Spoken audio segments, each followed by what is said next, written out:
Did you know that today's light bulbs were made possible by Lewis Howard Latimer? Lewis Latimer was a highly respected and very important inventor in the 1800s. Now, Thomas Edison was trying to figure out how to make the light bulb more durable and less expensive. But Lewis Latimer invented a better way to make light bulbs by creating a stronger carbon filament.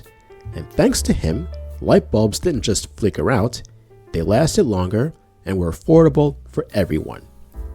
Let's fold along and make our own origami light bulb. It looks so easy.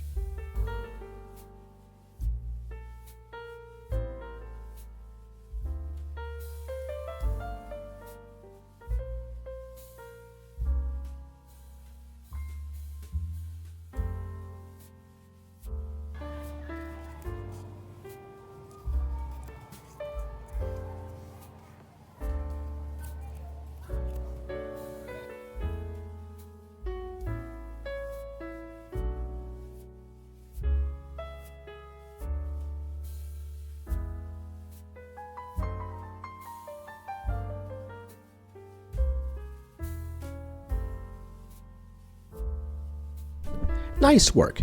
Thanks for folding along with me. And just like Lewis Latimer helped light up the world, your creativity shines bright as well. Thanks for watching.